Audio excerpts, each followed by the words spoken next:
오늘 복음의 중심에는 베다니의 마리아가 있습니다. 그녀는 마르다와 나사로의 자매입니다. 예수님과 특별한 관계를 맺고 있었던 사람들이죠. 우리가 잘 아는 누가복음의 이야기에서 마르다는 바쁜 일로 분주했다라고 합니다. 하지만 마리아는 예수님의 발치에 앉아서 마르다는 바쁜 일로 분주했고 마리아는 예수님의 발치에 앉아서 말씀을 들었다고 합니다. 또 그녀는 오빠 나사로가 죽었을 때 예수님께 깊이 의지했던 사람이기도 합니다. 그런데 이 마리아와 예수님의 첫 번째 부활 증인이었던 막달라 마리아를 혼동해서는 안 됩니다.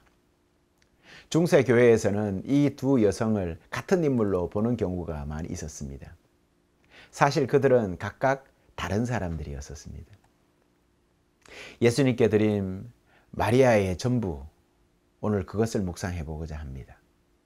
예수님께 마리아는 모든 것을 드렸습니다. 오늘 이야기에서 마리아는 매우 특별한 행동을 하는 것을 볼 수 있습니다. 그녀는 값비싼 향유를 예수님의 발에 붓고 자기 머리카락으로 닦아내었습니다. 이 향유는 약 300데나리온, 즉 당시 노동자의 1년치 임금에 해당하는 아주 엄청난 값어치의 향유였던 것입니다. 지금도 고급 향유들은 천연 향유들은 굉장히 고가의 거래가 되고 있죠. 마리아에게는 아마 이것이 평생을 거쳐서 모은 전 재산과 같았을 것입니다. 하지만 그녀는 이 귀한 향유를 아낌없이 예수님께 깨뜨려서 부어 드립니다. 그 이유는 무엇일까요?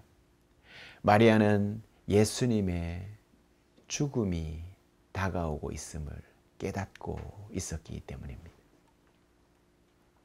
예수님께서는 여러 차례 자신의 죽음과 부활을 말씀했습니다. 하지만 많은 제자들은 그 말을 이해하지 못했던 것이죠. 그러나 마리아는 좀 달랐던 것 같습니다.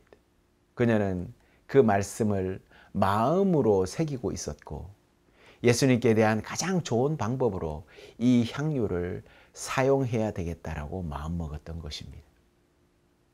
단순한 물질적 기름이 아니라 그녀의 모든 것, 즉 가장 소중한 것을 예수님께 내어드린 것입니다. 유다의 비판이 오늘 또 깃전을 울립니다. 이 모습을 지켜보던 유다가 반박하지요. 이 향유를 팔아서 가난한 사람에게 줄 수도 있지 않았느냐. 어찌 보면 이 말만 들으면 상당히 일리가 있는 주장처럼 보입니다. 예수님께서는 또 여러 번 내가 가진 것을 팔아서 가난한 자들에게 주어라 라고 말씀했기 때문에 그렇습니다. 그러니 유다의 말이 일견 틀린 말은 아니다 라는 생각도 드는 것이죠. 하지만 요한복음은 유다가 진심으로 가난한 사람들을 위해서 이런 말을 한 것이 아니다 라고 기록하고 있습니다.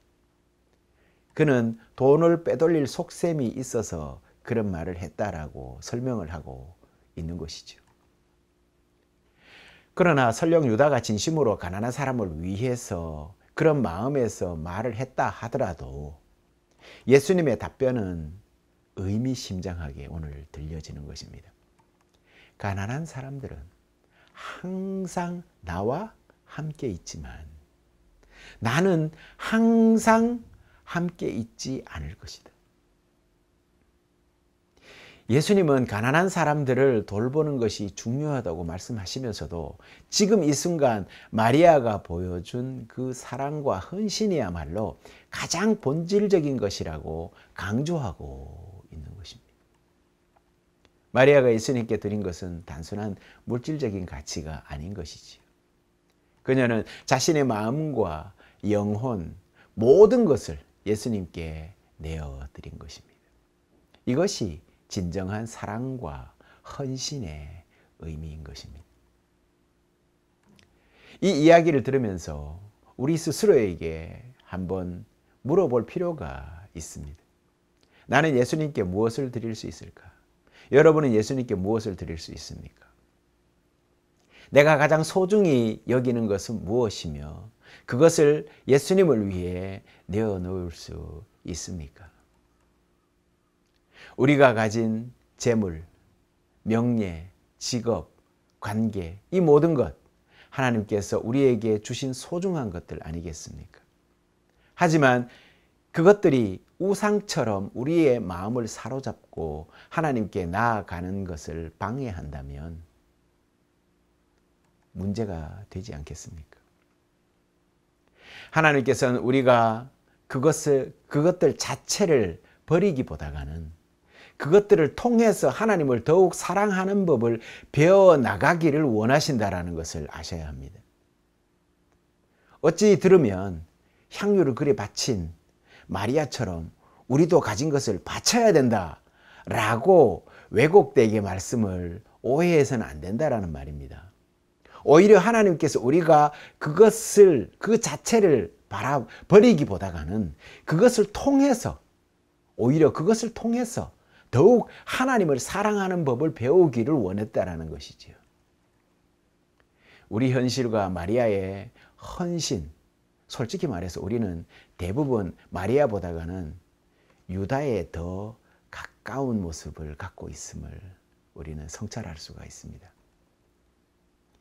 우리는 우리의 소유를 쉽게 내려놓지 못하죠. 예수님께 모든 것을 드리기보다는 그럴듯한 핑계를 찾으려고 하지요. 하지만 그럼에도 불구하고 예수님은 우리를 위해서 모든 것을 내어주셨습니다. 우리가 여전히 이기적이고 온전히 헌신하지 못하더라도 예수님은 십자가에서 우리를 위해서 당신을 내어주고 돌아가신 것입니다. 우리가 아직 내려놓을 준비가 되어 있지 않아도 여전히 예수님께서는 우리를 기다려 주시고 우리를 변화시켜 주시기를 원하십니다.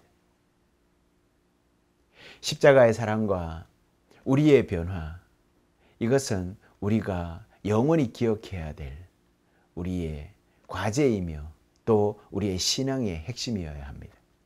다음 주부터 우리는 성주간, 고난주간을 맞이합니다. 이 시기를 보내면서 우리는 예수님께서 우리를 위해 하신 일을 묵상하게 될 것입니다. 그리고 예수님께서 십자가에서 보내신 사랑이 곧 마리아가 향유를 부으며 표현한 신실한 사랑과 동일한 사랑이라는 것을 분명 깨닫게 되실 겁니다. 예수님의 사랑이 우리 안에 자라나고 있습니다. 여러분 안에 예수님의 사랑의 씨앗이 자라고 있습니다. 그 사랑이 우리 삶 속에서 가난한 자들을 향한 사랑으로 드러나고 하나님을 향한 사랑으로 꽃 피우고 그리고 모든 사람을 향한 사랑으로 그것이 풍성하게 가득 차기를 기도합니다. 이 사랑이 우리를 변화시키고 우리도 마리아처럼 예수님께 모든 것을 드릴 수 있는 믿음과 헌신을 여러분들이 다짐하게 되시기를 소망합니다. 그러한 고난주간을 앞둔 사순의 결단을 하시는 모든 성도님 되시기를 간절히 소망합니다. 기도하시겠습니다.